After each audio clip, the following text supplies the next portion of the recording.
அதிகாரம் 5.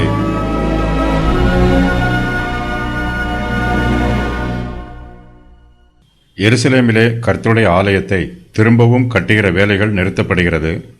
ஆலயம் கட்டப்படுவது கர்த்தருடைய ஊழியம். மனுஷர் இந்த திருப்பணியை நிறுத்தினாலும் கர்த்தர் தம்முடைய ஊழியத்தை உயிர் பெறச் செய்கிறார். நிறுத்தப்பட்டிருந்த ஆலயத்தின் கட்டுமான வேலைகள் மறுபடியுமாக உயிர்ப்பிக்கப்பட்டு கட்டப்படுகிறது. கர்த்தருடைய ஆவியானவர் தம்முடைய ஊழியக்காரரின் ஆவியை ஏவுகிறார். இதுவரையிலும் தங்கள் ஆவியில் குளிர்ந்து போன நிலைமையில் இருந்தவர்கள் இப்போது கர்த்தருக்குள் அனலாக இருக்கிறார்கள். கர்த்தருடைய தீர்க்கதரிசிகள் ஆலயம் கட்டுகிறவர்களை உற்சாகப்படுத்துகிறார்கள். அவர்களுக்கு திடன் சொல்லுகிறார்கள். யூதா ஜனத்தார் கர்த்தருக்கு ஆலயத்தை திரும்ப கட்டுகிற போது அவர்களுடைய சத்துருக்கள் அவர்களுக்கு விரோதமாக பொங்கி எழும்பினார்கள்.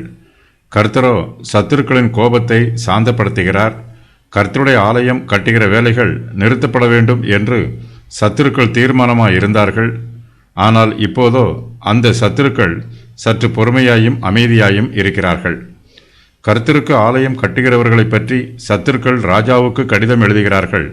இந்த தடவை சத்துருக்களின் கடிதத்திலே உண்மையான வார்த்தைகள் மென்மையாக சொல்லப்படுகிறது. சத்துருக்கள் யூத ஜனத்தாரின் யதார்த்த நிலைமையை பெர்சியா ராஜாவுக்கு அறிவிக்கிறார்கள். சத்துருக்கள் ராஜாவின் முடிவுக்காக காத்திருக்கிறார்கள். கர்த்தருடைய ஆலயத்தை கட்டுகிறவர்களோ தங்கள் வேலையை நிறுத்தாமல் ஆலயத்தின் கட்டுமான வேலைகளை தொடர்ந்து செய்கிறார்கள்.